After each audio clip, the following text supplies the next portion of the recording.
Somewhere inside all of us is the power to change the world, the power to change the country.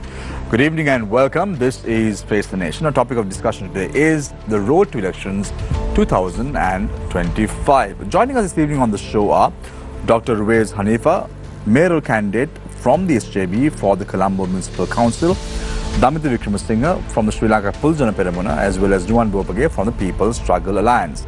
To pose questions from our panelists this evening, on to my immediate right is Nivesh Thambi, Consultant Director at Newsfirst. On to my immediate left is Shihar Anis, Independent Journalist. Now, you too can join in as far as the conversation is concerned. You can send in your messages via WhatsApp. The number is 076 656 5353. The number once again, 076 656 5353. I would be delighted to take those questions to our panelists as the show goes along. So let's get the ball rolling today with Dr. Ruvaiz Haniffa from the SJB. He is the mayoral candidate from the Colombo district. Hopefully would be the mayor of Colombo, Dr. Ruvaiz. Thank you, gentlemen, for having me this evening. Hope is a thing we all live in, and it's good to have hope. Right. Because at the end of hope, we can give people their right to choose whom they want to, when they want to, and how they want to. Right. So hope is important. Right. Having said that, Dr. Ruvaiz, let's get to the real questions that really matter to the people now. Now, nepotism is something that has been discussed very extensively over the last few years in Sri Lanka, especially with the Rajapaksa regime coming into place, 7 individuals from the Rajapaksa regime itself being in parliament and all that and more. And this has been very critically looked at by many quarters of society. Now, you also come from a political background. Your grandfather is a former speaker of the Sri Lankan parliament, M.H. Mohammed. Your uncles were also involved in active politics. And here again, we see Dr. Ruvaiz Haniffa from the SJB now contesting to be the mayoral candidate of the Colombo district. Yeah. Why are you different from the others? So let me take you back a little more in history to give more nepotism to what you asked me. So before my grandfather was in politics, his father and his uncle in the 1930s were also MMCs of the Colombo Municipal Council. If you go to the 1800s, their grandfather was the first, Mr. M.C. Abdul Rahman, was the first state councillor. Yes, so if you, but technically it's nepotism, but they came always in a democratic process. I'm proud of what I have from where I am. Yeah, nobody can take that away from me, and I will be very proud of it as we go along. At the same time, when I was introduced to the SJB hierarchy, I was said, "Me M.H. Mohammed Matitumagi Munubura." So I corrected the gentleman and said, I am not here because I'm M.H. Mohammed's grandson. I'm here because I'm Dr. Hanifa. Because I'm my own man as well. I have my own ideas, I have my own convictions, I have my own plan. But, Shamir, I cannot deny who I am. People know that, and they have a right to know that, and I have all the right to be in politics, to come forward and put myself forward for who I am. For not from where I am, but who I am. Doctor, let's talk about your experience in politics, because this also matters when you administer a council like the Colombo Municipal Council, which is very equivalent to a cabinet portfolio if you look at the real the status of that position itself. What is the experience that you bring to the table? Because we all know that you are a doctor by profession. There is no question about what you've done to the society, to the country as a whole. But your experience to run the Colombo Municipal Council is a big question mark, yes, because no one knows your background per se. So take this opportunity to highlight what you can bring to the table. So the biggest weakness I have is the lack of experience in active politics. But that again could be my strength, because I don't know, not that I don't know, I am coming with a fresh mind, with fresh ideas, with fresh inputs.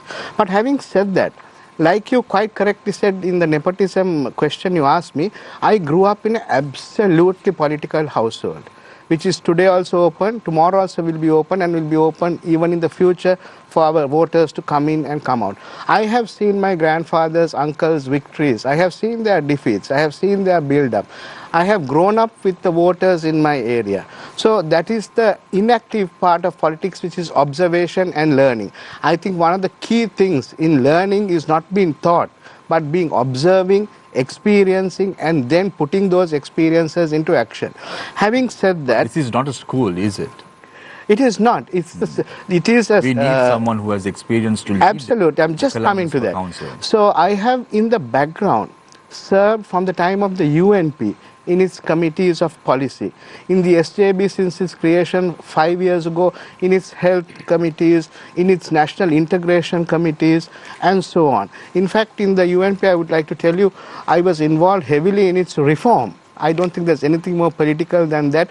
I was a member of the Panditaratna Commission when I was quite young. I would say I'm not old now, but yes, I was involved in giving that report. And in active politics, yes, just 2 weeks, but I think I have the experience. And also, Shamir, I think politics is too dangerous a game to be left in the hands of politicians themselves. You must have proper representation from society. You can't have professional politicians doing day in, day out. That's what this NPP government showed the people, that you need a section of society to come in. There must be doctors, there must be lawyers, there must be professionals, teachers. We should mirror society in political office. Good point, Doctor. So why must the people vote the SJB in when they can go ahead and vote the NPP, who's Exactly, always the ruling So party, that's what I want. who's in the center? Yeah. This is why we want the politician to exercise their political acumen. I'm talking about only the Colombo CMC. That is my mandate. That is what I'm seeking. Please look at our policies. Please look at our approach. Please look at our team. Compare it with the others. Compare it with what they have done up to now in their the mandate they have got. Look what we are putting forward. We are coming as a fresh team, new ideas, new leadership, new focus. So please, the voter, if I may use you and your show to ask the voter to critically analyze this. Just don't vote for change or for change for the sake of change. Vote for what we stand for. Vote for our ideas. Vote for what we can do for you, the capacity we have. Please consider and use your vote wisely on the 6th. Right. I also want to ask you, Doctor, relating to the test and trying process that you spoke about. Are you requesting a mandate from the public to test and try out a new team for the Colombo Municipal Council? Because if you look at the last few decades, Colombo Municipal Council has been handled by experienced politicians. If you look at the way in which Gotabaya Rajapaksa, before he became the president, he started off with the beautification of the Colombo district itself. So Colombo is a focal point for any politicians to show who they really are. Unfortunately, things have not gone in our favor in the last few years as well. But don't you think it is important? It is important for people to understand why must they appoint you as the mayoral candidate or the mayor of Colombo? Yeah. So like you said, the things have not gone well. So if I may take a minute and ask myself why things have not gone well. The problems which have been there for so many years are still there. Your garbage is not collected on time. Your sewer is overflowing. There is flooding on and off all over the place. We have the garbage trucks. We have the people to collect them. We know where it floods. We know where the sewer lines are. So what I'm trying to tell you, Shamil, is we know the problem. But there is administrative, there is a lacuna in the administration. There is no responsibility. There is no accountability. And there is no real-time transparency. So through I have been in academia and in other areas where I have developed a lot of administrative skills in the medical association, in the university, at the UGC and so on, within the government structure and outside the government. So I think me bringing that experience in handling professionals to achieve what we want to do in terms of proper management, accountability and responsibility and transparency on behalf of the people in Sri Lanka is the leadership qualities I bring in. So we'll speak more about your policies and what you're bringing to the table, Dr. Ruvaiz, in a bit. But one more question. This is not old wine in a new bottle, is it? Wine, yes, older the wine gets better, but no, it is not. It is a new brew, and it will be a Sri Lankan brew, a Colombo brew, thoroughly in and out of Colombo. So we'll try to produce some new wine for new people and the new generation. If someone asks you, describe yourself in 3 words, what would those 3 words be? Empathetic, efficient, leadership driven. Right. Thank you very much, Dr. Ruvaiz. Hanifa, mayoral candidate of the Colombo Municipal Council representing the SJB. He will be contesting for the mayoral position on the 6th of May when the local council elections are taken up. I now move my attention towards Damitha Wickramasinghe from the Sri Lanka Podujana Peramuna. Damitha, where is the SLPP standing as far as this election is concerned, just to understand? Now, you all polled approximately around 400,000 plus votes at the last election that we saw as far as the general election was concerned. It was very paltry as far as the presidential election is concerned. So I'm now going to go to those numbers, which was approximately around 250,000 votes only. Let's talk about the general election numbers, 450,000 plus votes. Going towards an election now on the 6th of May 2025, what are the expectations of the SLPP? Well, Shamir, thank you very much for the opportunity. Good evening and Happy New Year to you all as well. Let me start by, saying that we as a party, we have the strength to contest all over the island. As you correctly said, from the presidential elections to the general elections, in terms of percentage, we had the highest growth. Right, from, as you correctly said, from 250,000, we moved into 450,000. And that also, that drastic reduction from 2019 happened only due to the malicious attacks, mainly from the NPP, sometimes from the SJB as well, unfortunately, that were directed at our party and especially at the leadership. So currently, we are very happy that we have had the opportunity to revive the party, appoint new people into the electorate, appoint new candidates, fresh faces, and also, meantime, some of the old faces are returning back to the party, which also shows that, we are on the right track. So I would say, and coming on to out of the issue, unfortunately, in the modern era, this was the first single and Hindu New Year where we didn't have any noticeable presence of celebration from the president or prime minister.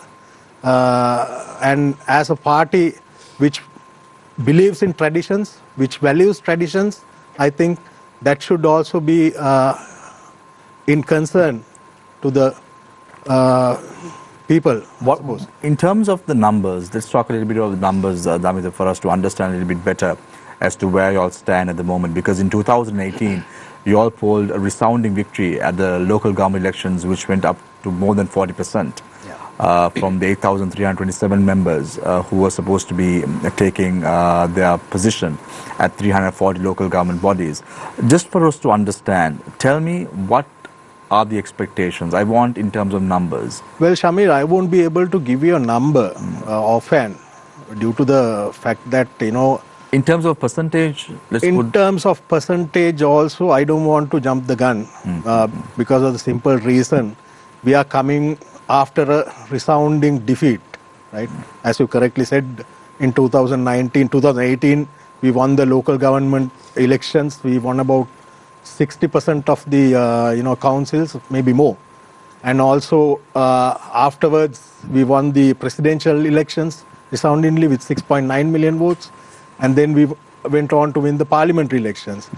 But afterwards, due to several reasons, political and reasons like COVID, which were not in our control, our government went into a bad position.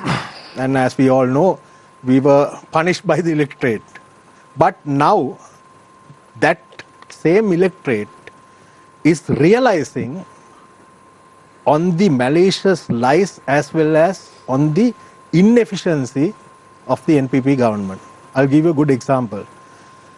Almost every leader around the world is occupied with negotiating with USA.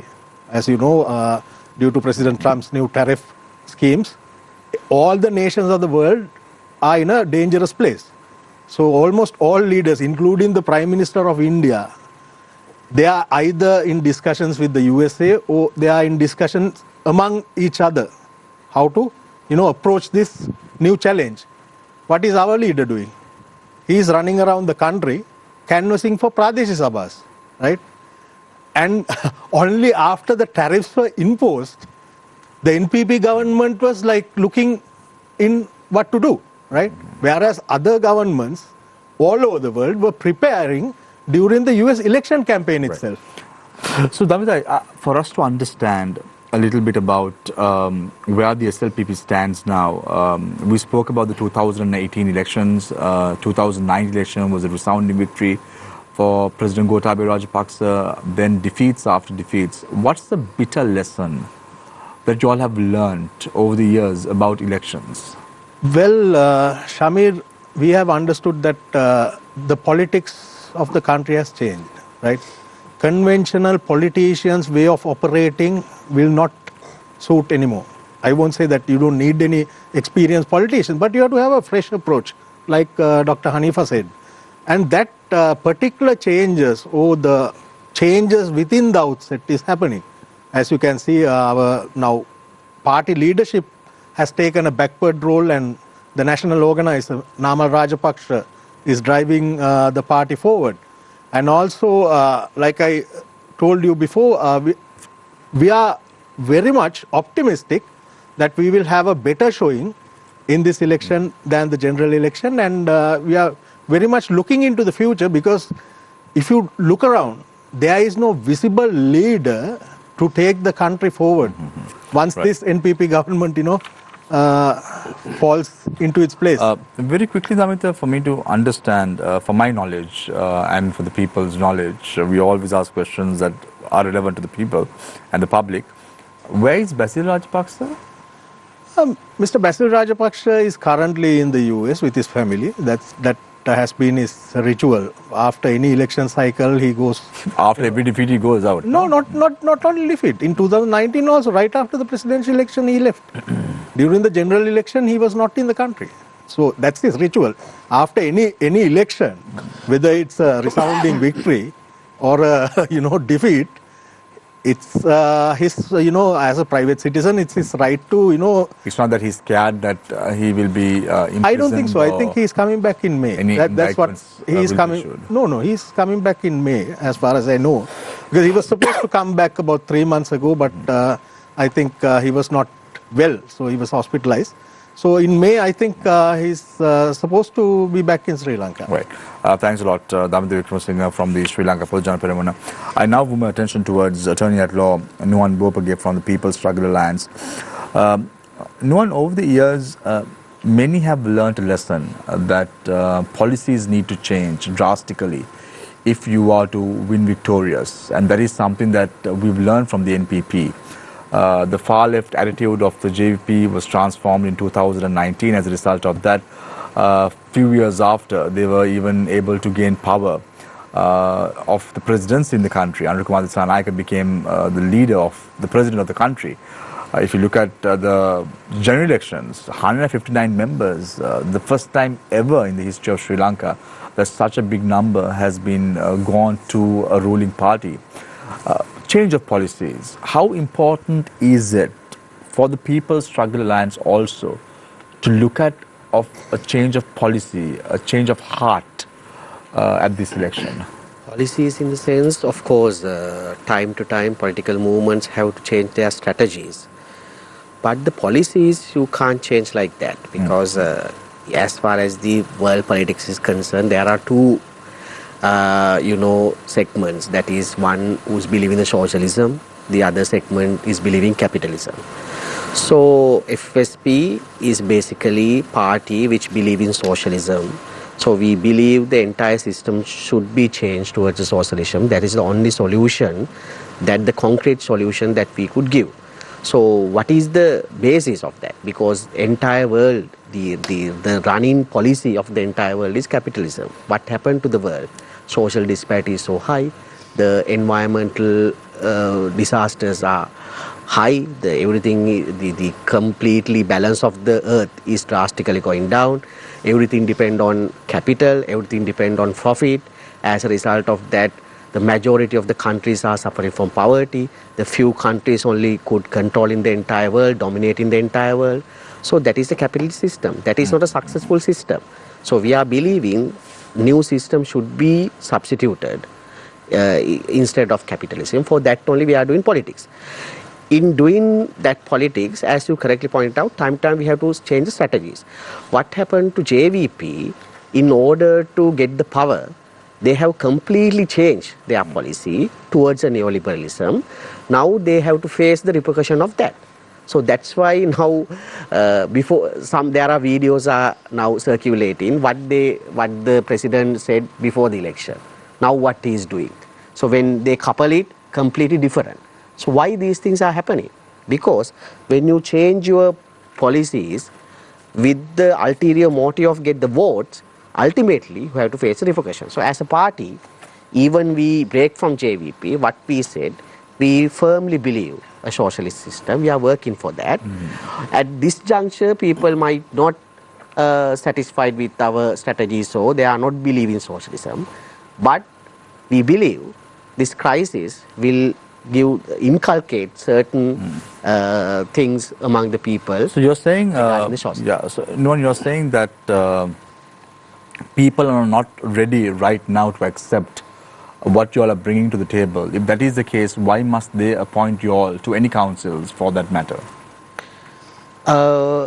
Because now election is not the only way that, because now most of the political parties, they believe the election is the only reflection of the democracy. We don't believe the election is the only way, because we are doing class politics.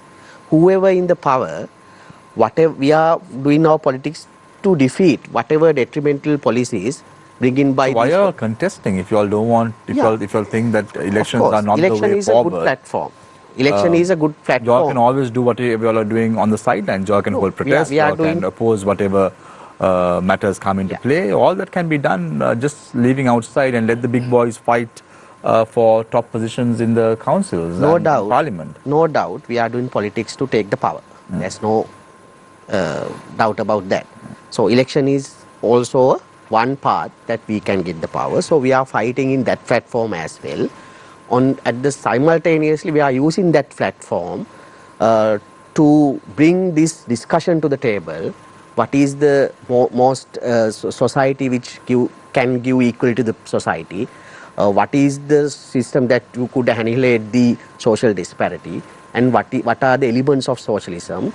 To give these messages, we are using this election platform. At the same time, we believe that through the election also, we can get the power. At the same time... Nuwan, I want to drag your attention to several years where the name of Nuwan Bopage really came into the limelight. Do you remember, Nuwan? It was from the Vellampitiya Mithramul incident where several individuals were killed as a result of the garbage dump. And that is when Nuwan Bopage really came into play as an active lawyer who was fighting for the rights of the people of Sri Lanka in that area. How important is it? Of course. The local councils as far as Sri Lankan political dynamics are concerned? Of course, it's a very important question. Now I couple it with my previous idea. Now during that period, FSP was actually infant party. FSP was formed in the year 2012. The garbage crisis also started in 2012, but irrespective of we are a small party, irrespective of whether we have power in the parliament or other institutions, we fought for the people. That is our politics. That is our politics. Even the trade union sector is concerned, the student forces are concerned, that is our politics. We are fighting for the people. Number two is now Mr. Doctor is contesting for the Colombo Municipal Council. This entire garbage mountain was actually appeared because of the garbage of the Colombo Municipal Council. So behind that there was a corrupted system, bribes, and the certain companies distributed a lot of money to take that tender. For instance, the 600 million tender had been given for 800 million. So these kind of the corrupted system was behind that. As a result of that, 32 people of my village actually paid the cost. So that's why we were. So as far as the councils are concerned, it's very important, this garbage management, and various issues are there. Environmental issues, garbage management. So we need concrete solution for that. So the only thing is, when the capital or when the profit is controlling, dominating everything, it's very difficult to give concrete solution to these kind of issues. So everywhere, that was the main issue. That's why now we cannot But why haven't Sri Lanka been able to implement a proper waste management system? Because we've learned the hard lesson. You just mentioned 32 people paid their lives by being engulfed in this garbage dump in Mitramula. Why haven't we been able to implement a proper waste management system in Sri Lanka yet? Of course, now there are around 4 authorities as far as this issue is concerned. For the environmental, the Central Environmental Authority, and the Waste Management Authority, and the Western Province Waste Management Authority, at the same time the relevant local authority. So these 4 institutions get together should give a solution. But what happened, the Mitramula incident is concerned, these companies, I can mention even the 2 names of these companies were completely dominating this particular sector, like the rice crisis, even the garbage crisis, also creation of these companies. Mafia. So, mafia, there's a mafia. So these politicians and the policy makers were unable to defeat that mafia, because these mafia absorb these politicians. So therefore, people have a fight. People have a continuous fight, once against these mafias, at the same time against this corrupted system. Right. So now where is this waste being dumped? Now I think nearby to the Moratu area. Moratu area, Moratu Piliandala area, Karadiana. So now there's a big garbage dump. Dumping is not a solution. Dumping is just profit earning. Well, I remember partly Champika Ranawaka brought in a proposal to take this garbage to an area in Putlam and then do the waste management system. That has not been looked at. That's not a feasible project, because that's also dumping once again. So in the developed countries, dumping is not a solution for this. So they use this garbage for generate electricity and generate make compost, the fertilizer. So there are ample ways to manage this. But the dumping is the most profitable thing for companies. Right. So we will talk about all this, because most of our viewers are from urban areas in Colombo, Galle, Kandy and all that. So when they're going to make an informed decision on the 6th of May, we want to be a part of that decision-making process and help you make the most wisest decision when you go to the polling booth. So as I said before, on to my immediate right is Niresh Thambi, Consultant Director at Newsfirst. On to my immediate left is independent journalist Shriha Raniz. I want to open the floor for questions from the 2 of you, but before that, if I may, I just want to pick Dr. Ruvaiz's brains on this waste management issue, because right now this is becoming a very big problem. It's the elephant in the room. If you speak about local councils, there are many other issues as well, mosquito breeding grounds, all that and more. But this is one of the biggest issues faced by the populace in Colombo with regard to waste management. Why isn't it that no proper government has been able to address this issue concretely, and what sort of steps would you be taking? Yes. So I'm completely in agreement with Mr. Bopage, because dumping is not the solution. And I think there are enough examples from around the world as how waste could be managed. If I may just interject in this, the first paper on healthcare waste management in any Sri Lankan health journal was authored by me. And I think Mr. Bopage will bear fact that though we segregate waste in the hospital and we collect them, it's all dumped together, taken to Mitramula or at the moment Karadiana. So though we have started the culture of segregation and separation, the ultimate goal is not met. So, and these are people's problems. So this is where across the political spectrum, we need to get together, use our officials whom are paid by the taxpayers' money, and they are the experts. I am not an expert in waste management. I am not an expert in disposal. So we need to get all these people in the room and ask them for proper solutions on behalf of all the voters we represent. So, Mr. Rasooluddin, the question you asked, why has this not happened? I believe it's a matter of management and leadership. So if we can get a group of people into a room, we are solving the people's problem. It's not a political problem. Garbage is not a political problem, though sometimes you can politicize the problem. No, it is but all why our is problem. Why is it that we have not been able to find a concrete solution? Now, you said that you have been hailing from the Colombo district for many years. You said about your grandfathers who are being involved in politics and all that and more. But why isn't it that, because if you look at M.H. Mohammed was the organizer for the Boralla electorate for a very long time under the UNP ticket as well. But why is it that we have not been able to find a concrete solution? Is it that we don't have the political will? Partly, yes. But before that, I think like Mr. Bopage was saying, we seem to be revolving around the problem. We are not evolving out of the problem. Every time we are looking for another garbage dump to dump, surely there is modern technology. There is lessons out there. And we have sent our officials out there to study, to do their PhDs and come back. But we have not used them.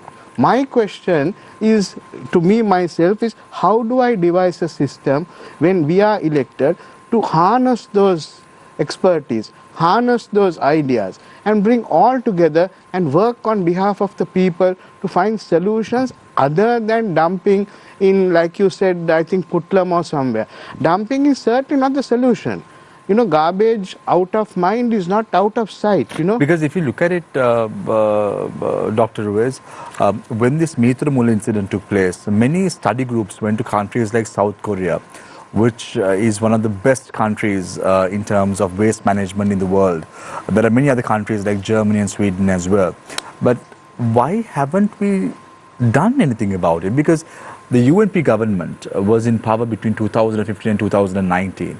So you all are not oblivion to what went on. And you said that though you have not been in active politics, you have the political experience to steer the Colombo Municipal Council as well. My question is, why isn't it that we have been able to do anything about this waste management issue in Sri Lanka yet?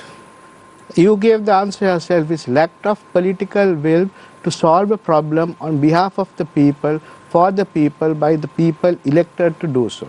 So this is what we plan to do.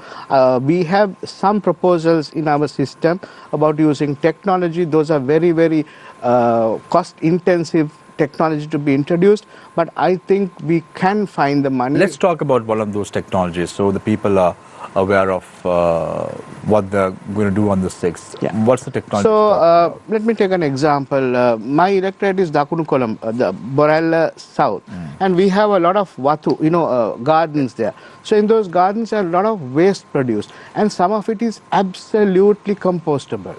But still they are just thrown on the streets and so on. So we can collect the uncompostable waste through the CMC system and encourage there is enough area there. If you come to this particular area in No, but I have seen many a times, I don't know whether Niresh and Shihar would agree to this, they ask us to segregate the waste, okay? Then they take the waste in one, Yes. one truck. And how they're segregating from there Exactly. onwards, I don't know. Niresh, That's exactly what I Damitha, told you. have you encountered this issue as well? Because I see this day in and day out. Yes. Yeah, So- this is not just a CMC, I believe. It's in It's various. very yeah. so they Across ask, the and they don't even take the waste if it's not segregated, but they put it on the same truck. Absolutely. Healthcare waste is the same thing from the hospitals. If you come and see, it's collected in 3 different and put together. Yes, but coming back to your thing, so it is not the technology-driven solutions alone.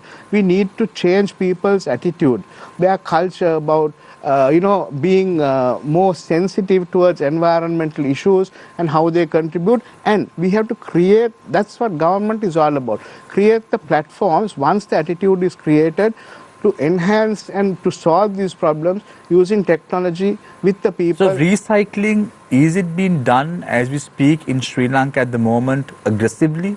With regard to plastics bottles, yes. But with regard to the others, I don't think it's been done. Even composting is not being done in a big way within the city.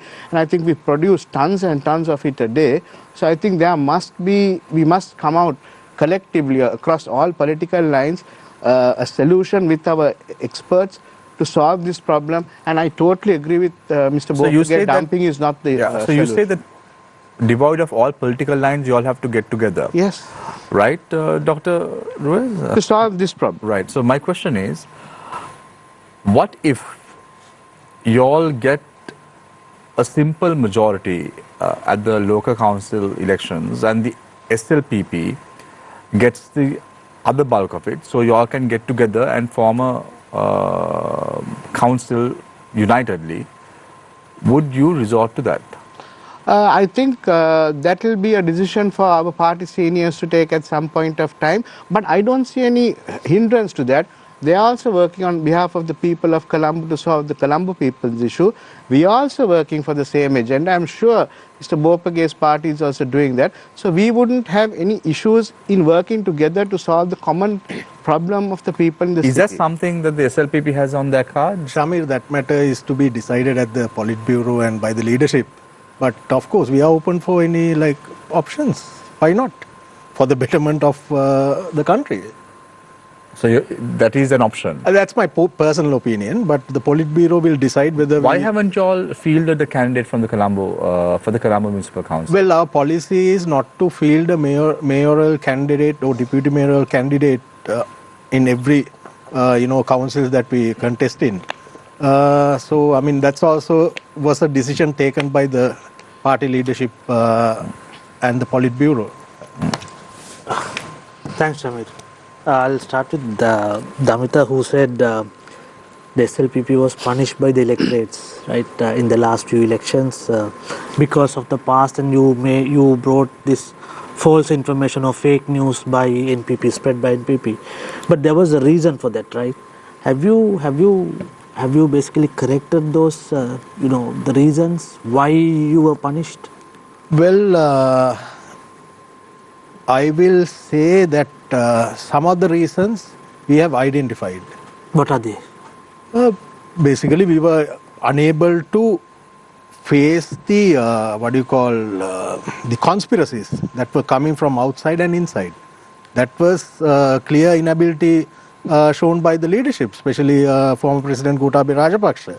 In that sense, yes, we have understood, and there were, mishappenings that were done by our government itself, which the voters very correctly, they were expecting so much out of President Gotabaya Rajapaksa, because due to the simple fact, if you analyze Sri Lankan politics in the last 3 elections, every party which has come into power has come in due to the simple fact that people wanted a change of the system, right?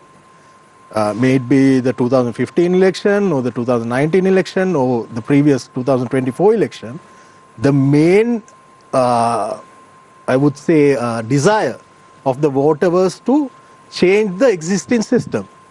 But they voted for the NPP, and it is very evident and it's very visible that it's a 2.0 of Ranil Wickramasinghe's government. But you have to give some time, no? It's just well, Shamir, not even 6 months to gauge. Within 6 months, you can see where they are going. No? It's very unfortunate that we don't have any representation from the government, because it's like, us having, some, we are discussing. Don't worry, we'll be the devil's advocate, Damitha. I promise you. Okay, right. Yeah. No, but it's very easy for someone to come and say that within a few months to show results, but practically you can't do so. When you take a government in hand, it's not an easy task. Shamir, more than results, let's look at what they promised during the campaign. right? They said that they will renegotiate the IMF DSA. Has that happened?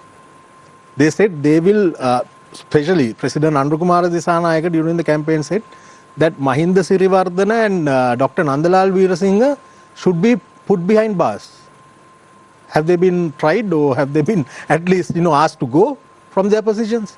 No, due to the simple fact that this government is also running the IMF mandate to the letter. How much has Mahinda Rajapaksa promised? Well, at least there are visible results on ground. No, you can see the With high. so much of corruption. With so much of corruption. Well, that is all. As I always say, those are allegations which are not proven as it. Right. So But how do you see Rajapaksa, especially Namal Rajapaksa and Yoshida Rajapaksa, being basically indicted by the courts and? Well, it's a matter pending at court. So if they have done anything wrong, of course, obviously. I'll take I'm one example. up for punishing. One example now, Nelum Kuluna. What is it doing? $325 million. Well, Nelum Kuluna, it was a project aimed at to be utilized as a transmission tower. But there was a geopolitical angle also which delayed the project for some time. I don't want to get there, because it's not my way of criticizing the large. Is it giving the return on investment that we envisage? Well, Shamir, even in business, which you will very well know as a corporate leader, some projects, of course, will reap you results. Some won't. Yeah. This is not at the cost of the public, no? Well, if it's a private sector institution, I can understand. It's in terms of the transmission matter, not on the government's and public's cost. If I am to finish, that's not right. In terms of the transmission utility, Nelum Kuluna may be not in operation, but the tourism aspect, right? Now, if you take Colombo, one of the most, right, okay. Let's keep Nelum Kuluna aside, will you? Tell me what is the Hambantota airport doing? It brings all the charter flights, no? I mean, as a very renowned journalist, you must be but is it bringing the return on investment? Well, Shamir, because now you said about the corporate sector. Now, when we do a project, we speak about return on capital employed. We speak about return on investment. Yes. We speak about these words, and we do a ratio to understand whether it's profitable or not. So, do you think the Hambantota airport is reaping the benefits that is supposed to be reaping as far as the entire Hambantota port and airport had another ecosystem in plan, right? So in 2015, when the government changed, what did Mr. Ranil Wickramasinghe do? He went and dumped paddy in the airport, no? So the business plan was not executed. The idea behind the port and airport was to put up a large industrial zone and facilitate that production. And that is why you all had the convention center also, no? Yeah, of course. Hambantota was supposed to be the Busan of Sri Lanka, right? That was the plan. Why was it? Why should it be Hambantota? Why can't it be Trincomalee? Why can't it be Jaffna? Well, Hambantota lies in the sea route, no, which has the highest traffic. So there is no. But that is a fallacy. Just because you're closest to the sea route does not mean that the ships are going to come there. Yeah. The ships will come where there is traffic, cargo, and where there is a deep water port. Correct. You can't, Hambantota can't accommodate. I just want to add to that.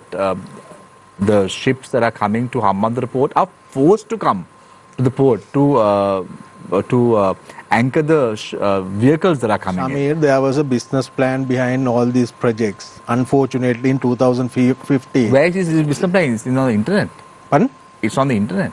No, the internal government. In the minds of the politicians. Not minds. Damitha, I think the issue in Hambantota was basically the Rajapaksas went with China, right? And you correctly said that geopolitics, right? So then, there were some concerns that about... also I need to correct you. As far as I know, Yeah. the first preference was given to India at that time to develop Hambantota port, but India was not in a position at that time to, take over such a large project. And then, as you correctly said, China came forward and funded it. The business plan, of course, the industrial zone was in the public domain. Unfortunately, Prime Minister Ranil Wickramasinghe, President Sirasa didn't have a clue about any of these, matters. And Prime Minister Ranil Wickramasinghe never wanted to take it forward. Just for the fact, my explanation is, Hambantota being the Rajapaksa best. Damitha, don't you think that the Rajapaksas need to take a step back and let another brigade run politics for at least some time?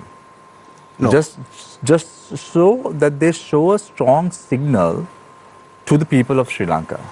Shamir, Rajapaksas, I don't know, but Namal Rajapaksa should remain for the simple fact, I know his ability personally. So you agree that Rajapaksas should be It's up to the party kept to decide. aside. I'm not in a position to decide, but no, but as a young politician. well, now most of the Rajapaksas have anyway retired, no? Now in active politics, you But have. have they actually retired? They have no. They are haven't not. Or are they announced waiting for a... They haven't announced their retirement. I doubt from because politics. President Mahinda Rajapaksa is almost in retirement mode, but he is our leader. He gives necessary directions for the future. See, the issue... But that doesn't mean retired. Yeah. Sorry. No, the issue we faced during SLPP regime, I mean, before 2015, even after 2019, was nepotism, right? Because, there was one point where I think key ministries were, almost 70% of the budget was handled by Rajapaksas. So. Yeah, wait. Punished all hard. Wait. Very hard. Yeah, very hard. Agreed. Then there was loss-making projects like Hambantota Cricket Stadium, and then the Hambantota Convention Center, at one point the airport, and then the port, right? And then politicization of every state institution. That happened under Rajapaksa. And then heavy borrowing from, mainly from China for each and every project. And then, it also, led to the financial crisis, right? What were the lessons you have learned, and how are you going to move forward from that? Well, lessons in the sense nepotism, if you take the current context, out of the Rajapaksa family in active politics, there are only two Rajapaksas by the surname, and there is Nipuna Matra. So that entire, sort of family structure that you're talking about doesn't exist anymore. As I told you before, Namal Rajapaksa should be leading the party, not only due to the fact he's a Rajapaksa or President Mahinda Rajapaksa's son, but due to the ability he possesses. Because I have worked under him when he was youth minister, and I know I am first-hand experience on how able Namal Rajapaksa would be one day if people decide to. I want to remind you. Let me come to that. Yeah. So, in terms of those projects, Shamir, all of those projects had a business plan backing it. But unfortunately, most of the projects, now if you take Hambantota, during Namal Rajapaksa's tenure as sports minister, he was about to finalize the Afghanistan cricket team to have their base in Hambantota, right? That would have drawn in millions of dollars, right? Afghanistan would be playing as their home country, as their home turf in the Hambantota Stadium. What about the Commonwealth Games we bid? 2018. I'll tell you the story. If by chance we had won it, I think we would have borrowed over $100 billion. 100 billion? Yes. 100 billion? That is correct, because when you host that kind of games, you have to build the infrastructure. No. The Olympic Games. I will not agree with 100 billion because last Olympics also it was about 50 billion that... the return on infrastructure investment is not there. If you know, Naresh. yeah, but if you know, Damitha, Greece declared bankruptcy after hosting the Olympics. Right. You know that, Luckily, right? we were... And also Kuala Lumpur turned a corner because of the Commonwealth Games that they had in the 80s. So it's a give and take, right? So that's there are benefits there. No, my question is, okay, you develop, you have a business plan, but those business plan is not viable, right? Who says?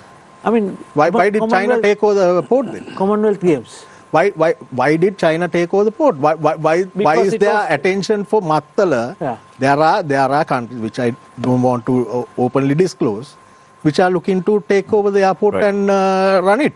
So there is obviously a viability within that project itself. Right. So, we get back to all this. I have a lot of questions coming up for you, Damitha, but because I want to split the attention a little bit to Dr. Ruvaiz and also Nuwan, I'm just going to switch quickly to Dr. Ruvaiz now.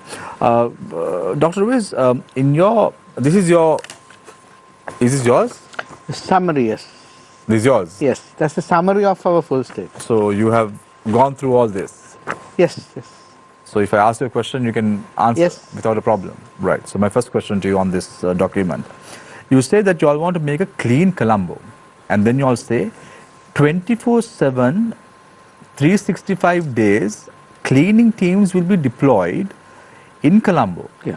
How do you all intend to do Right. this? So that is by using technology. So say you make a complaint that your garbage is not collected, or you have a sewerage leak or whatever. So like you make a complaint when your telephone line is broken, or you will get a number.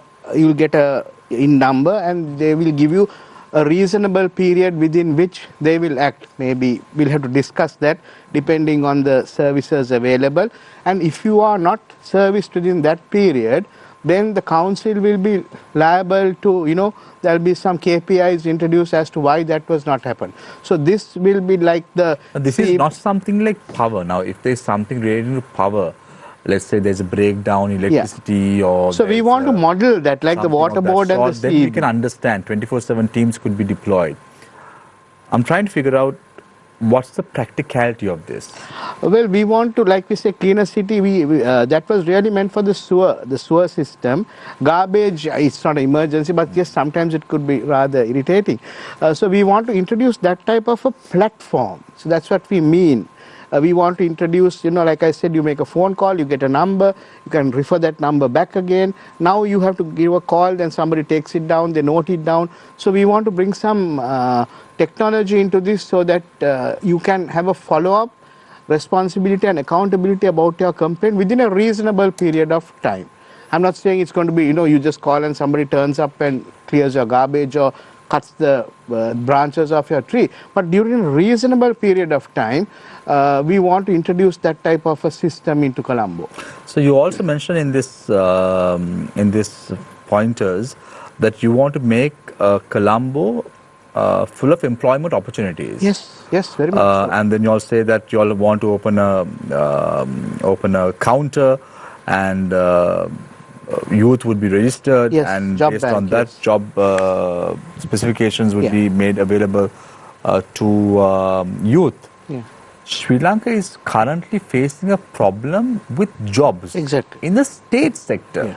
So we are not talking looking at about a state, 2 million state sector that is already too much for us to handle. How do you intend to? Yes, so we are not going to solve use this? the state sector.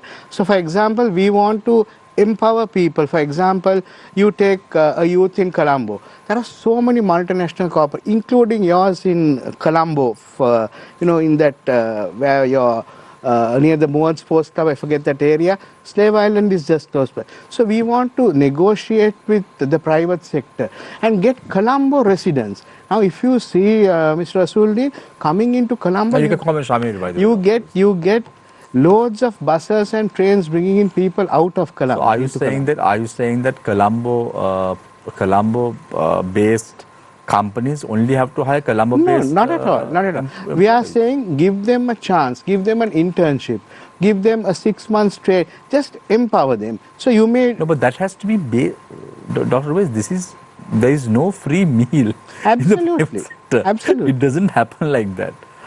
Because coming from a private sector, I don't think even Niresh would hire someone just because someone wants them to be placed. It doesn't happen like that. What we are planning is in the term of employment, say we want to create opportunity with the private sector. Management of the state sector the employment is a different issue. So we want to give opportunity. If you go through our manual, our leaflet, the whole thing is about creation of a platform. Yeah, but my question is, See, we have seen a lot of manifestos for the last 21 Absolutely, years, Nilesh 35 years, Shrihar 30 years. We've seen manifestos. I think I have around one cupboard full of manifestos in my house. So I hope you keep But my one. I'll keep your one as well, because next time you come on the show, if you are elected as the mayor, I'll ask you one by one whether Yes, these have of been done. course. But the question is, how practical are these? So what we want to do is create the system. I think you remember in JR's time they created this job bank, and where we had the youth, and that did work. That did work. Yeah, at that time, Yes. Dr. Ruvaiz, the employment gap was not that high. Absolutely. So Now there are a lot of individuals who don't have jobs in the country. yes, can I just focus on Colombo if you don't mind, because my mandate is No. to speak I for understand, but we, as we are coming from a nationalistic background where we have talked about national politics also, you can base your answers to So I'll Colombo. base my answer on yeah. Colombo. So what we're trying to do is, for example, if there is, say you take any, probably even your firm. So if you have some guy to come and open your doors in the morning, instead of, I'm not discriminating anybody from out of Colombo, somebody close, who's staying in Slave Island, for example. If you can give him a little bit of course you'll have to go through a selection process criteria, but give the guy living 300 meters away from your office 2 points extra so that he can come. So you can create a group of people. That's the type of thing we are thinking of. I think I know where you're coming from, Dr. Ruvaiz, but these are not practical, because in the private sector, if someone can open their door all by themselves, they would do it by themselves. They won't get someone else to I'm not open talking it about the door pay, per se, but and pay money to do that job. So you have to, when you're I carrying understand. out a No, the private door would sector have been a company. bad analogy, but to somebody who can come from a closer distance, right? So who wouldn't? What we're trying to say is who will be more involved with you, because for the simple reason of proximity. Right. So I just want to understand. Now let's put into things into perspective. What would you do differently than what is being done now? Now your garbage is being collected. Yes. Now you don't have issues with most of the roads are okay. Yes. There is somewhat action plans being brought forward by the central government in terms of rectifying many issues in the local councils as well. What is it that you would bring differently to the table? Exactly. This is exactly what I told you. Yeah. I will do 4 things. Yes. That Tell is me those me. 4 things. First is efficient and effective management of the system and the officials. Responsibility and accountability, which is real-time transparent. These are the 3 things we want to do. And that, I believe, is the duty of government and the people who are elected to power. Because, like you said, the other things are working but not working perfectly. We need to improve it. So for that, we need this type of, like you said, in the private sector, things work quite better than the government sector. Why? How would you ensure real-time transparency, Doctor? I'm very glad you asked that question. By using technology. For example, the example I gave you about when you make a complaint, you know in 3 days, this is my registration number, this is my complaint. So you also, the complainant also know, the person who's making the complaint also knows. So there is no hidden agenda. You don't have to know, you're in real time with the decision You're making. talking about an online system. Online system. So the that's where we want the to. complaint can be made online, and then you get a number, or we have to work the details out with the tech guys. So that is what I mean by real-time trans. So that you also know, and the service provider also know, the service receiver also knows. So this, I believe, this is what we mean by real transparency. The another issue Colombo faces is the parking, right? Sometimes the CMC does not get the revenue. Sometimes it's basically outsourced. Yes. Any change you want to do in this? How are you going to manage? Yes, we have some plans to do that in terms that now I think it's tendered, and though the council gets the revenue it needs, but I think we can really generate it more. So I think you just need to visit our neighboring countries, especially in the Middle East, where there is this automated system. And I'm not going to make Colombo a fine city, but some type of a responsibility and penalties imposed on people not parking properly. And I think we need to be more tech savvy I think, get them to park properly, monitor it properly. That's why we need to link with national services, where we'll have to work with the central government. So I remember, Doctor, when Gotabaya Rajapaksa was handling the Ministry of Urban Development, there used to be these police officers called environmental police officers. Yes. Where Still they're still there, but I've not seen them active. If you throw something on the road, they would fine you. So there were proper systems in place, so Yes. the beautification was happening automatically and the people were taking responsibility. Absolutely. However, now people just throw things on the road, people spit on the road. There are instances in which some people even urinate Absolutely. On walls. So this is just absurd. So what sort of actions would be taken to beautify the Colombo city as a real capital, commercial capital of Colombo? Again, Capital of Sri Lanka. Yeah, I come back to the attitude of the people. It's not everybody who does it. It's a sizable minority, we admit. And yes, enforcement is one part. But I think education and change of attitude will be the biggest victory, which will take time. And I don't know whether we'll have time, but at least we will be satisfied as a team if we could put the foundations where these attitudinal changes could be brought in Right. with some enforcement. So right, Dr. Ruvaiz, one final question before I move to Nuwan. Now, your name came as a complete surprise to many of the people who were looking for the mayoral candidate of Colombo district of the SJB, because there were many names. Hirunika Premachandra said Iran Wickramasinghe is going to be contesting. Were you an accident of the SJB? Well, I think SJB, though it's only 5 years old, is pretty politically mature. So they would have looked around. They would have looked at the changes. But did you think that you would be the Colombo mayoral candidate? Well, I would... How did this entire process happen? I'll give you a few minutes to explain. Yeah. How did they select you as the ideal candidate for Colombo?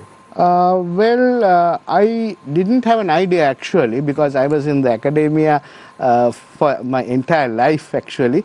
But then again I thought, I have been criticizing the SJB in particular, the government in general, on various issues, not Colombo based, but bordering on active politics.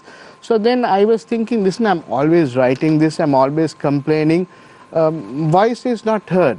So I thought, if I want to be the change, let me put myself up for change.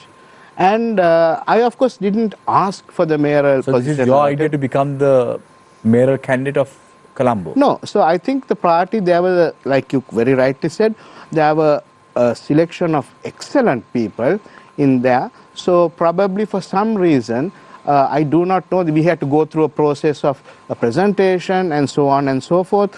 And I think due process was gone through. And I believe the party has chosen the correct candidate at this particular point of time, where the government also wants new ideas, new leadership, new vision, particularly for the city of So Colombo. there are 47 wards Yes. in Colombo district, and if you look at the entire process in which the numbers from the Colombo Municipal Council area, it's approximately around 113 Yes. For Colombo.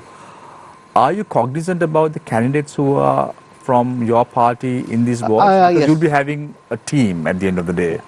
So I you have did at not least- have a free hand in choosing the candidates myself. You didn't have. Because we are a democratic party and No, we have... Did you have or didn't you have? I didn't have an absolute say in it, because we have 5 electorates in Colombo.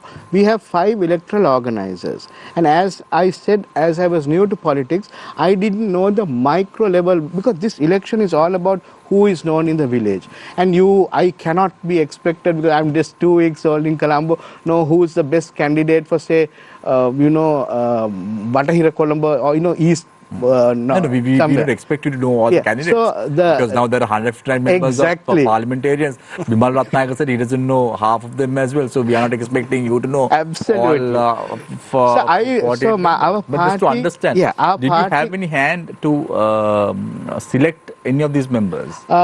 Within our area where Borella was concerned, yes, we did. But in other areas, we had to rely on the structure of the party, where there's a party organizer. But what if I say, Dr. Ruvaiz, you were an accident.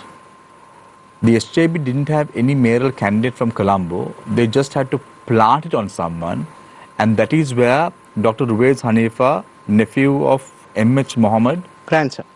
grandson, came into play. I don't know whether you have watched the movie Kung Fu Panda. There are no such things called accidents. I wish. I he's wish. got you there. No, no, Kung Fu no, Panda. no. No, I wish. I wish you can draw a parallel for a animated film to Sri Lankan politics. Unfortunately, Dr. Ruvaiz Hanifa, we are far from that. I fully agree. Right. Okay. Now I want to switch to Attorney at Law Nuwan Bopage. Nuwan. Now the question is: now there is a central government in play.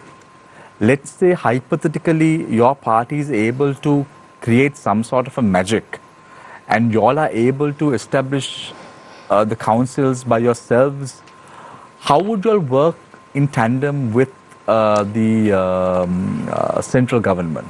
Because I know you all don't see eye to eye with the NPP right now, on certain matters at least. So how will you all work with the centre? Yeah, one thing is, even in this election, in our campaign, we canvass the people.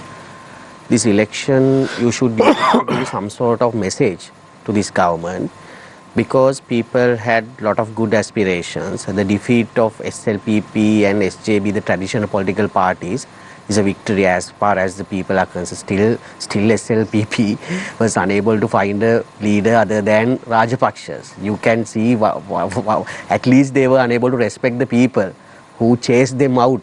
So therefore, that culture, when defeating that culture, the strong message had been given by the people in the previous election, but it seems this government still unable to give proper respect to that people aspiration.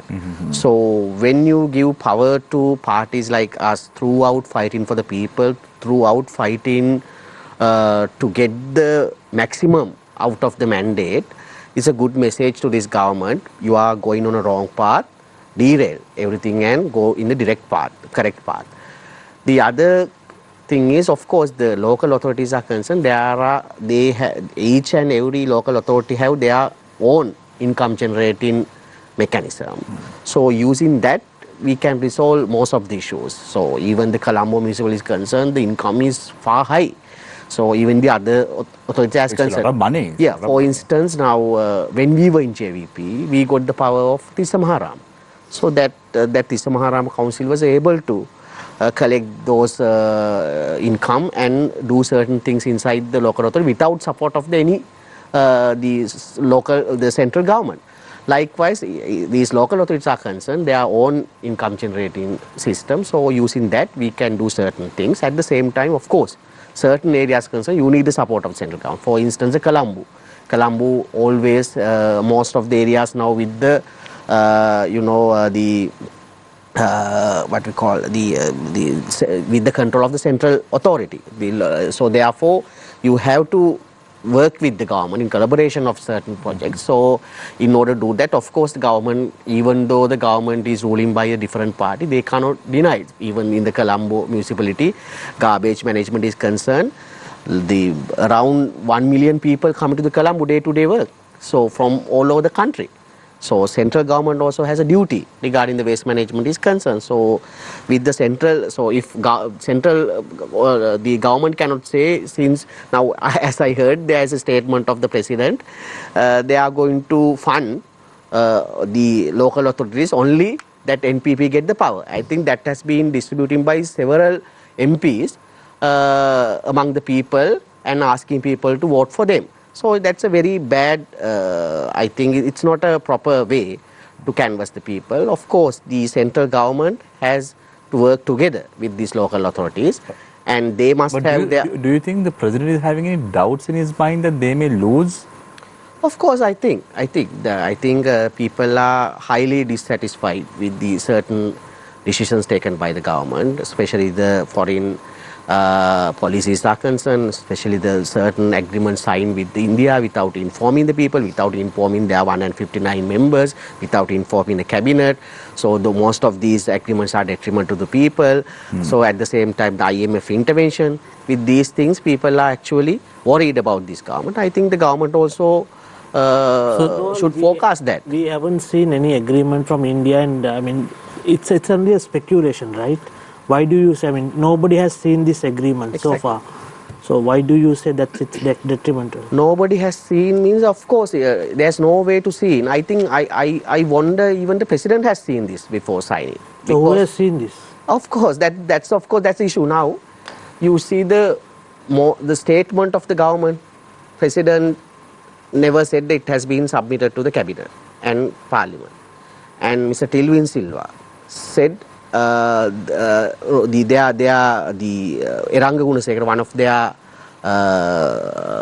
the deputy minister, he said within 3 days they are going to submit it to parliament, which has not been happened. And the Tilwin Silva, the secretary of the JVP, said it has not been submitted to the parliament or cabinet. So nobody is saying what are these agreements, where is physically we can't find it. We file RTA application, no reply yet. Nobody knows which sign. And Minister Vijitha Heras in the parliament made a statement. There are 2 energy agreements. One regarding the grid connection to India. Number 2 is Trincomalee, the fuel tanks. Then there are 2 health agreements. Nobody knows. And digitalization agreement. Nobody knows. An Eastern Province agreement providing 2.4 billion rupees. Nobody knows. At the same time, most important is there is a defense agreement. Nobody knows.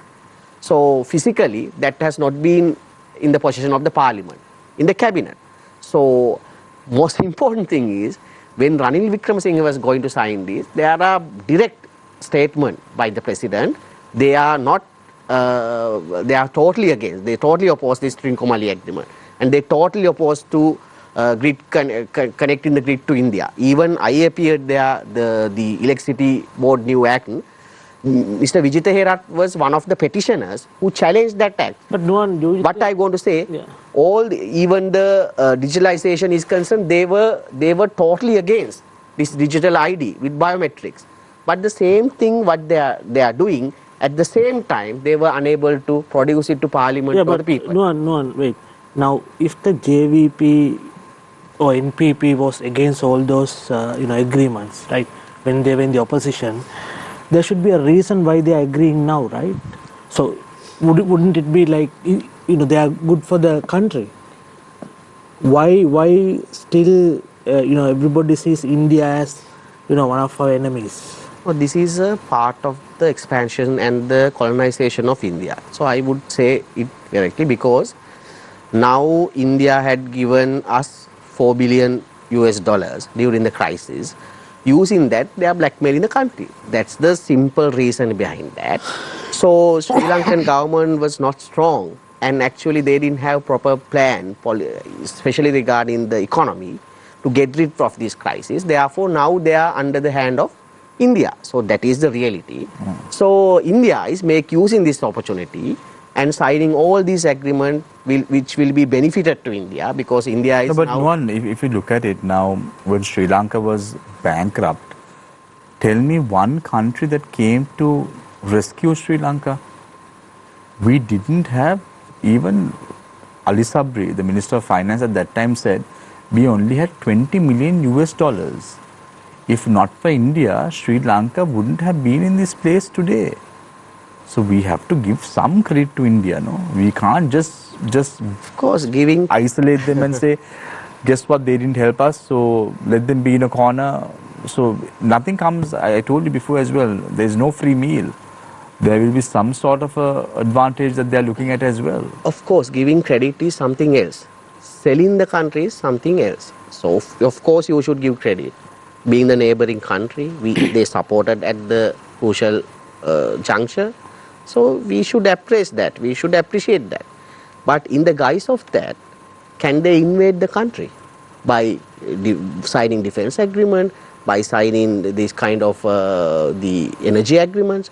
You can't allow that. That's what because ultimately these agreements, not this government will be there for, let's assume, for 10 years or 5 years. But these agreements, forever, certain agreements. So, Damitha, I have a question for you. What's the problem that candidates at any local councils are hoping to solve in the councils, local councils at the moment?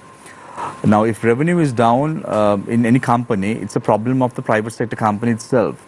It's a symptom. Problems be product quality, customer service, availability, pricing, etc.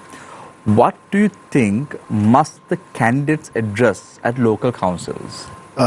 First of all, Shamir, I am not, You're not a candidate, one I such know. candidate. Yeah, I know. But in general, Yeah. if What I have must to they? tell- What must they address? No, there are many things. Like Dr. Hanifa very correctly said, if you take garbage as an example, garbage management as a whole has a legislative problem, right? If you try to implement a waste to energy project, there are 4 different legislations that you have to overcome. Garbage is owned by the local council, and the garbage management is owned by WMA, and the Central Environment Authority is giving the overall guidelines. So such things to overcome, I think I will have to disagree with Nuwan, because you will have to work with the central government hand in hand. You will have no choice, right? The simple fact is for a local council to perform. Now, I'll give a good example. The fines, the traffic fines, which are enforced within that local government area, that revenue has to come to the local government. But majority of councillors, or even the SLPP, right? Former, what do you call, Pradesh Sabha presidents or whoever, were not aware of those facts. So we had different workshops, because that itself is a large revenue source which you can tap into, especially in the areas where, the highway crosses on Gaul Road. You get billions and billions of rupees lying in the courts' accounts, which are unclaimed.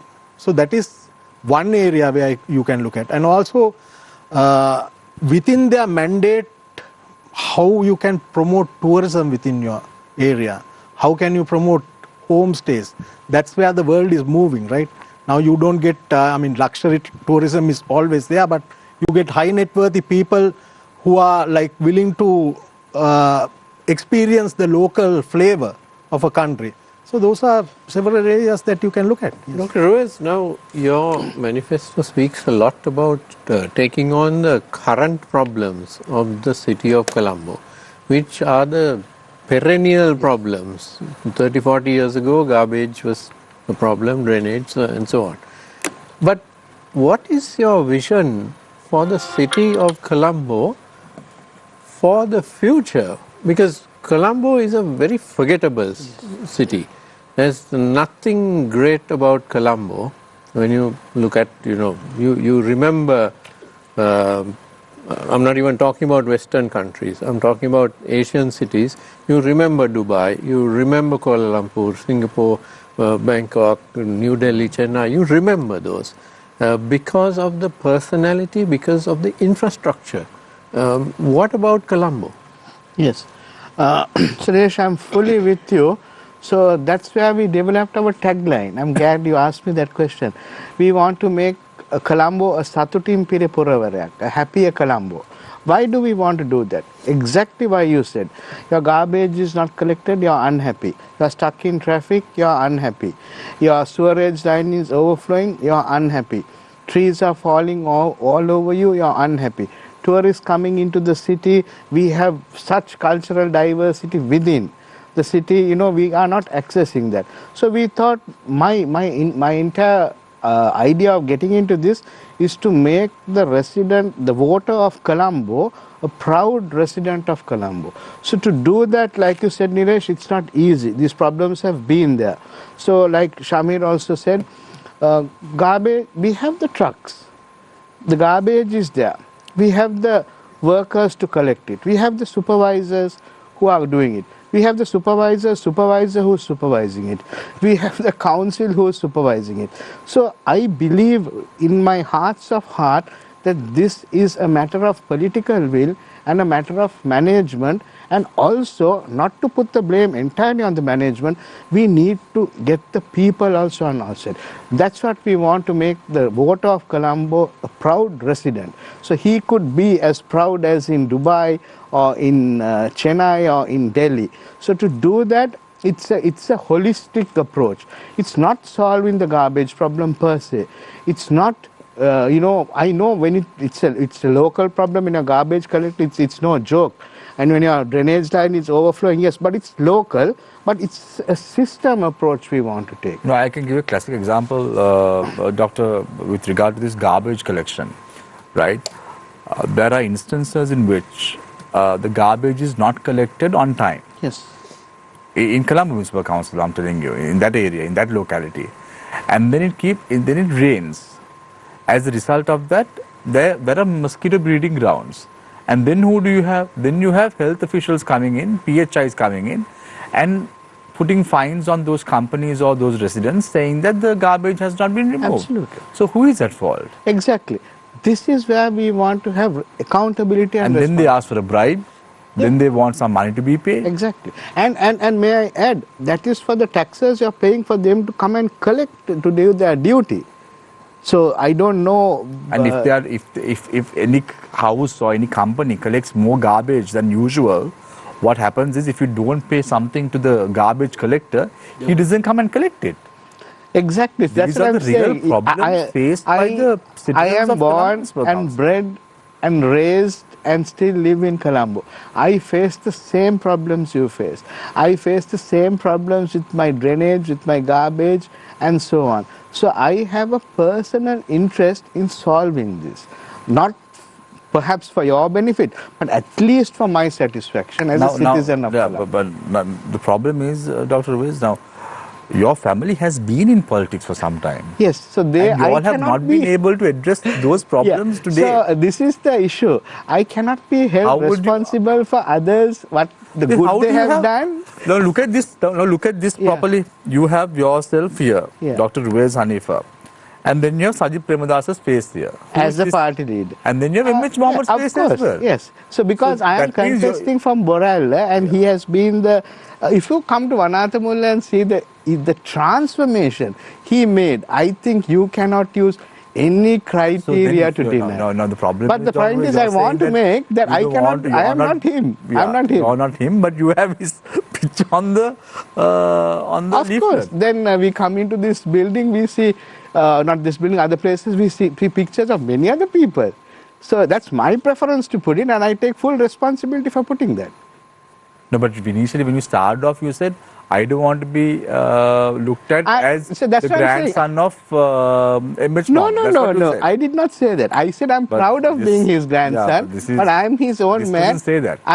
It doesn't say I'm his grandson, but it says a picture. I take full responsibility. People can definitely. And Shamir, I think we are in politics, and we also know how to play it a bit for generations. Damitha, I want to ask this question now. I want to correct one thing, that was not $100 billion, it was $10 billion.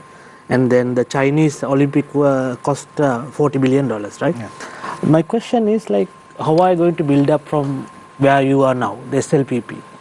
What's the plan at the local council, local government? Well, I would say that we have been addressing our weaknesses. New blood has been infused. That's why I was also being appointed to the Politburo, because the party is changing in and around Namal Rajapaksa. Also, the people are starting to realize those malicious, attacks, especially on the Rajapaksa family and the SLPP. Yeah, every day there was a different kind of horror version coming out of the then NPP candidate Andra Disanayaka and his, bandwagon. And also this we take as a golden opportunity, because now in our hearts we know that we have not done anything wrong by the country. We have in your heart? Yeah, in our hearts. I mean, as the party and the leadership, in our hearts. On behalf of the party? Not on behalf of the party. The party leadership, including myself, who is a Politburo member, in heart we know we have not done anything wrong by the country. In your heart you have not done anything wrong. But see, Damitha, don't play with my words. Damitha, let me ask you, do you think it's healthy or unhealthy for a major political party to revolve around one individual? Now we see in the United States, Donald Trump he's got the whole Republican Party around him. It's revolving around him now, which it's not supposed to do in Western democracies. But you get in the UK and so on, it's not so. The Conservative Party, the Labour Party, Policies. they revolve around their policies. Now in Sri Lanka, not just the SLPP, but other parties also revolve too much around a single personality or a family. What's your opinion on this? Well, Niresh, I mean, it's like this. If you take South Asian political context for the, whatnot from independence of India and Pakistan and coming forward, dynastic politics has always been part of this region, right? Yeah, that we should get rid of. But shouldn't we get rid of this? Well, it's all up to the voters, no? If the voters are rejecting, right? Whether I support Namal Rajapaksa, I'm not supporting Namal Rajapaksa, like I told you before, for him being a Rajapaksa or Mahinda Rajapaksa's son. I am backing him on his ability and on my conviction and on my experience working with him. Now, if you take India as an example, although the BJP is in power, everything is revolving around Prime Minister Modi. So sometimes, yes, there are, you can have goods and there are certain bads. Dynastic politics, yes, in my own opinion, it is changing. It will have no future with the generational shift that we are experiencing, especially tech-savvy, kids coming up. Nobody has lifelong loyalty for anything anymore. But Damitha, don't you think actually Rajapaksas were voted out during the last election, but Namal somehow, came through the national list? Don't you think like that? No, so all the Rajapaksas were rejected. That is very wrong. Namal wanted to contest from Hambantota. In fact, he wanted to stay out. He wanted to, take the challenge from outside. We were the ones who forced him. The entire Politburo said, we want at least our, national organizer to be in parliament. Right? We were at a very bad situation. Like if you... So you all knew if Namal Rajapaksa contested, he would lose. No. Hambantota would have won. No. Chanaka won. My point is, our leader, at least representing the party, we were strongly backing him to get into the elections from the list or district or whatever, for him to at least represent, because we were in a very bad state, right? The presidential election results, if you apply to the same to the general election, we would have got only one. So we were forcing him to get into the national list. Yeah. So just want to understand, Damitha, these privileges that has been accorded to the Rajapaksa family. Yoshi Rajapaksa went to one of the top universities in London to do his Naval Academy course. Was he the best Navy officer that was supposed to go on that? No, I'm not done yet. Namal Rajapaksa receiving the highest award at the Law College entrance exam. Now that is under contention, let's leave that aside. But Yoshi Rajapaksa being the best student from the Naval Academy to go to London and do his studies. A lot of privileges have been taken. Well, Shamir, that question ideally would have been answered by the Navy Command at that time. I had no idea of internal selection criteria. But if it was on merit, being the president's son doesn't make you disqualified, right? Now, when you have this was on the Colombo Telegraph a couple of years ago. His qualification was he was the 45th intake of a cadet officer, of which his results, I'll just read it to you so you know whether he would have been the most qualified person or not. He got through his GC examinations with he got 6 credit passes in the GC O-level exam on one sitting, including English, Mathematics, Science and Sinhala, in addition to his GC A-level 2 passes.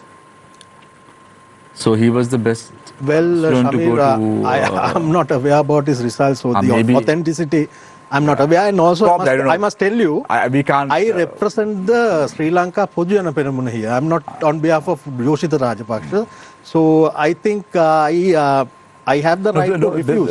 There were many I mean, you issues. can't ask the rocket question. I'm not going to ask the rocket question. I'm not going to ask the rocket question. Because- Today I decided I'm not going to ask the rocket question that's and not- that's the part of the part. chief that opposition is whip also question. one of the malicious lies that has been going around. That particular rocket is owned by a Sri Lankan company which is still in orbit, and one of the leading telco operators in this country. I don't want to mention names. No, we are not going to ask you about that. No, I mean, We are not. You No, yourself. that is something I am aware. No, we are not going to ask you. We are not going to ask you. I overheard. Like the refusal of reply, I also, Today I have been strictly told don't ask about the rocket and don't ask about the chief opposition whip. What's his role? Right. So, Nuwan, now there are many issues, Nuwan, right? Many issues. Why is it that the SJB is not taking these issues to the limelight of the public? Now, we saw the manner in which how the former speaker of the Sri Lankan parliament about this education matter. Now, it is not even been discussed. So, where is the opposition in Sri Lanka? What is their role? Aren't they supposed to constructively criticize the government when they're going in the wrong path? Tell me one thing that Sajid Premadas has brought to Parliament that has been with some substance. Actually, You all would have done a better job, no? of course. First thing is they are incapable. They are incapable. It has been proved whether they are in the ruling party or opposition. They don't know how to rule country. They don't know how to meet the aspiration of the people. That has been proved. Secondly, now your question is very important. To be opposition, you need to have your own policies. Now this government is now completely running through the IMF agenda. As far as the IMF is concerned, SJB is also in that line. So Harsha D. Silva and Sajid Premadasa, they also appraising this IMF line. As far as the Indian intervention concerned, they are completely appraising that, this Indian intervention. They at least they did not ask what are these agreements inside the parliament. So as far as the government policies are concerned, this opposition is actually in line with the government. So if the opposition is in line of the government, if this government is not going a wrong path, who should fight against that? Who should oppose to that? That's why what we are saying, we are building that opposition outside of the parliament. That's what we are doing right now. So through our... It's not visible, no one. It's No, not it's visible. And visible. it's not, Now, even- Can I also ask? Wait. Yeah, you can. Yeah, you can. One, can I ask what do you propose? What's the alternative? I mean, these Marxist movements all throughout history, post-independence, have been talking, criticizing. What are the alternatives that you all are proposing? Yeah. If we are to get out of the IMF, if we are not willing to work with India, which is a regional economic powerhouse, I'm not here. I mean, I'm not endorsing, but you cannot, bluntly reject India, like it was mentioned very correctly. When we were in a time of crisis, that's the only country which came forward. So what's the alternative that you all are proposing? Yeah, the first thing is, even in this platform, we have answered this throughout. The important thing is, who paved the way for IMF intervention? This particular SLPP and this particular Rajapaksa regime, through these unbearable loans, debts, ISBs. That's the reason for pave the way for IMF intervention. Okay, that's all. Now they are asking what is the alternative? That's good. Who are worshipping still Rajapakshas, who are going behind Rajapakshas, who are believing that That only is my family. right, no, with that, Yeah, go of behind course, no. Let Rajapaksa, me finish go now. whether I remain in this- Asking that's what my is the democratic alternative? right. What's What the is the alternative? As a left We want to know party the alternative. throughout, we have explained as to how they restructure Because we have been hearing beautiful words. as to how Am I right, doctor? forensic audit should be done. No, but as to how Yeah, but Nuwan, just to ask you another question about what Yes. Damitha was asking. I always ask you this question on the show, but I'm going to ask you answered this. throughout. I'm going to ask you again, because for those who are watching the show tonight for the very first time, tell me a few countries that this model has worked. Let's forget about Tell me one country that this model has worked. No, I have there are answered 194 UN registered Yes, countries, 210 exactly. countries in the world. Tell me one country that this model has worked so we can replicate this model and do Now, it. I have answered this even the previous program. The entire world now shaped and framed by the capitalist system. We have to believe that. But there is a protracted struggle, even in the world, get rid of this system. Now, for instance, even the France election is concerned, completely left program. People voted for that. Because even these capitalist countries, they know somehow we have to get rid of that. Even in England, a lot of individual candidates who propagated left-oriented policies, they won. Corbyn was kicked out of Labour Party. Yes, let me know. He was- But he won. he was a neo-Marxist. He being the independent candidate, he won the election, propagating completely left program. Unlike this Andokubaisa Nayaka, Corbyn is concerned, his program is completely left. Unlike NPP, the France, the party who won the election, completely left program.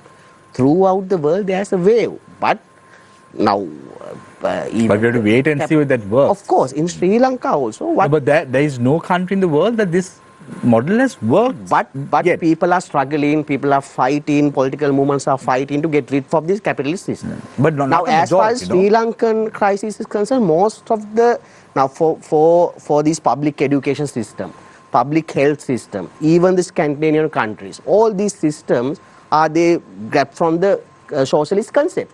The socialist concepts are throughout, they are running in all over the world, even in the Scandinavian countries. So whatever in Sri Lankan issue is concerned, now debt crisis is concerned, we have a completely comprehensive answer for that, as to how you should do forensic audit first, and as to how you should identify what are the predatory debt, and how to go for a proper haircut. So these kind of, and then there are, even we discuss the amount of unpaid taxes and concessions, how to recover them. Yeah, How to strengthen the public system. Isn't this the same thing NPP discussed before they came to power? Exactly. So that's why that's the issue. That's the issue. Right. Now system is absorbed them. The system has absorbed them. So what we are saying, what you address before the election, implement that. Right. Otherwise, their failures will oxygenate Rajapaksa family, people want to wipe out. If they are not taking radical decisions and go away from this particular neoliberal path and do radical changes, once again that uncouth system created by Rajapaksas and others will come for the surface. So, come to the surface. Dr. Ruvaiz, now the governor of the Western Province is from the NPP. We all know him very well. How are you going to navigate through this political tug of war? For an example, Rohit and I couldn't do much as the governor. Roshan Gunatilaka was appointed by the SLPP. How are you going to navigate this tug of war? So, I don't see an issue with it, because we respect the mandate of the people for what they have elected at a national level. And they have used that mandate and appointed officials within the constitutional framework, which we accept. So my issue, the thing why I'm saying is, they are also working on behalf of the people. We are also being elected and asking for a mandate to work on behalf of the people. So I don't see a clash of ideas. It may be a clash of ideologies and techniques, but as long as we want to reach a particular goal to make the citizen of Colombo a happier one, I think we can work within the framework, respecting the people's mandate at a national level. So I don't see an issue, and it's a matter of give and take, I suppose. So Dr. Ruvaiz, hypothetically, let's say you are appointed as a governor. You have a house, right? You won't occupy the house given to you by the state. It's a very luxurious house, by the way. I have an even more luxurious house just 2 roads next to. I fully intend living there and not moving into the official district. You're also not going to use the Porsche, which is bugs infested. I've heard about it. I would like to see it actually before I use it. Termite. Out of curiosity, I like to look at it. But you won't use that item. I don't think I will. You have your own means. I have my own means. Right. Just before we wrap up the show tonight, I want to give Dr. Ruvaiz an opportunity because he's the only candidate who is going to contest the upcoming elections and he's going to contest from Colombo. Dr. Ruvaiz, I'll give you around 2 minutes before you wrap up. I'll give you another round to rebut any points that was spoken about earlier, but I want to give you an opportunity to tell the people why they should appoint the SJB under your leadership for the Colombo Municipal Council and why should they look at you as the next mayor of the Colombo. So I would like to start where Nuwan stopped. It's about the ideological issue, and I think you also brought it up brilliantly in the context of being, I think Damitha also brought it, of being socialist and capitalist. So the SJB is one of a centrist party, and I subscribe to that humanist capitalist view. So what I believe is, in a capitalist system, you are given the opportunity to develop yourself either with wealth, with knowledge, or with talent or whatever. You use that to develop yourself. And then with that development, you pull your fellow human beings up. So I believe in that system, and I do respect there are other political ideas which I fully agree. I don't say that this is my belief. So the point is, what happened was, in the past few decades, I would say, the people who led this capitalist movement, they improved themselves and had only a trickle-down effect onto the people who really voted them in. So they have been politically punished, and we have accepted that verdict. We have accepted that verdict, and like Damitha also said, we have learnt our lessons, and we are asking for an opportunity to move forward. We have made the changes. What did the NPP want? They wanted new people, new ideas, new projects. Here we are.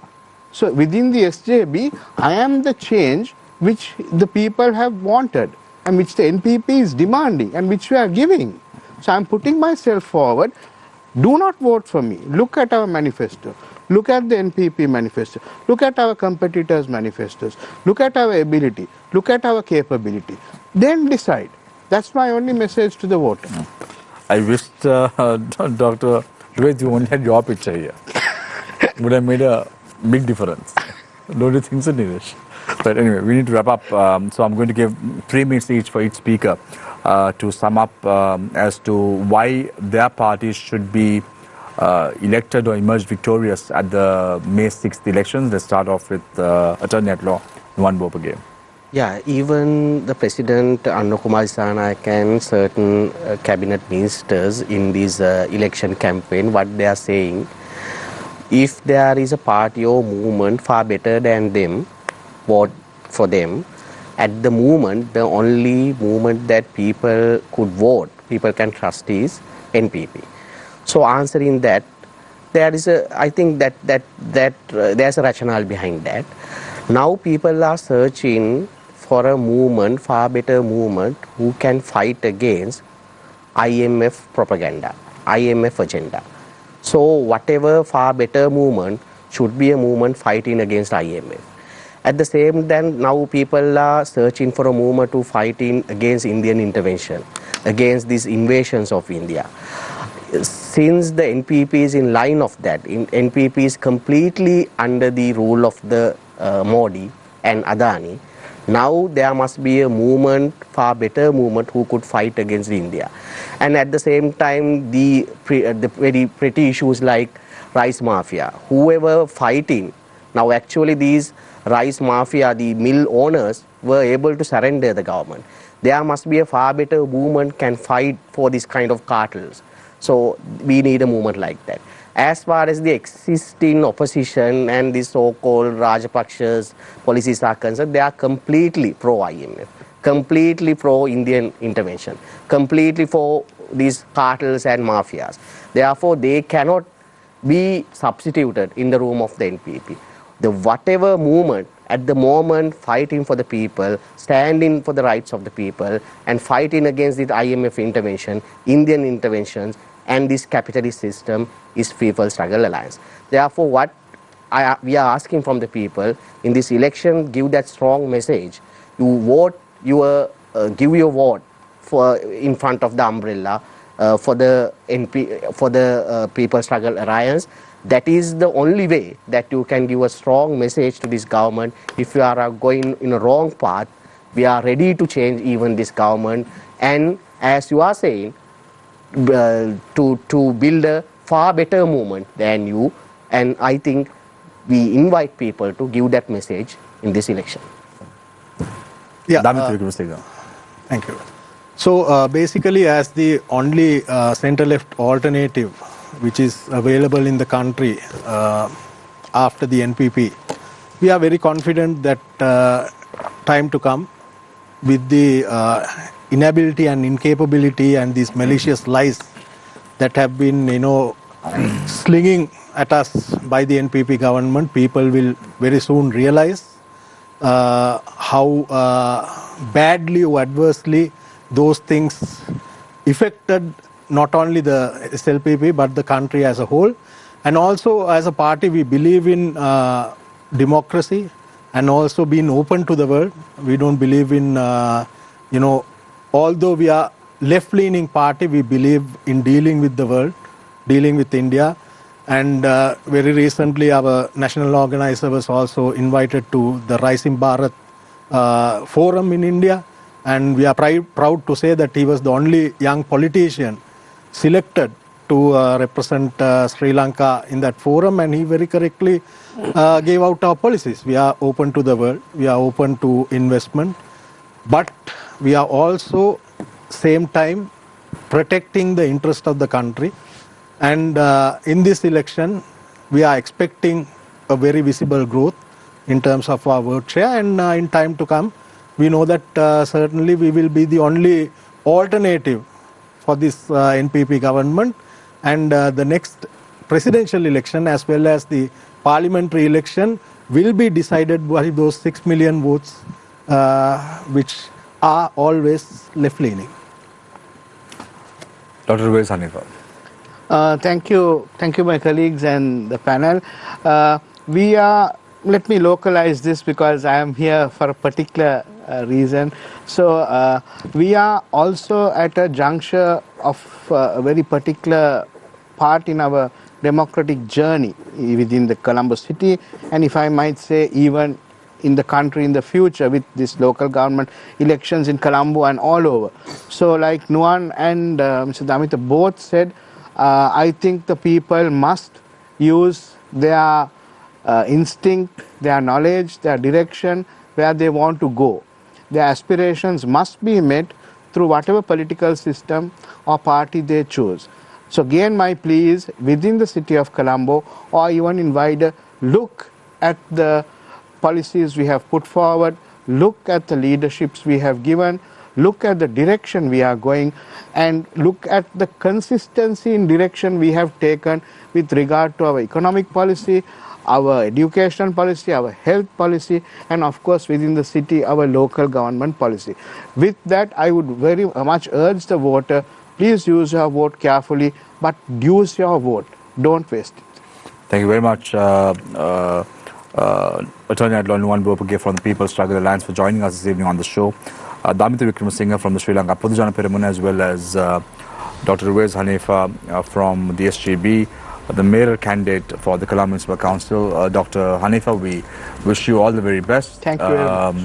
Come 6th of May, we look forward to having you back again on the show. Of course, if will be my you are pleasure to be elected to the Colombo Municipal Council. Don't shy away, because usually even if I'm not elected, please invite me. I would love to come. Usually what happens is before the elections there are a lot of people who come in, but after the elections it's very difficult to get them on board, no? To discuss about let me the assure policies. you, I will definitely be here. I've enjoyed we the show. will hold you responsible for that, Dr. Hanifa. But again, thank you the so very much. Best. Thank you. Thanks to Nilesh Charitambi, consultant director at Newsfirst. Your job is very difficult, no, Nilesh? Week in and week out. I seem to be chasing politicians left and right. So when I say left, it is left and right. Right, literally. Yes, literally. Thanks a lot, Shreya Rani's independent journalist, for joining us this evening on the show.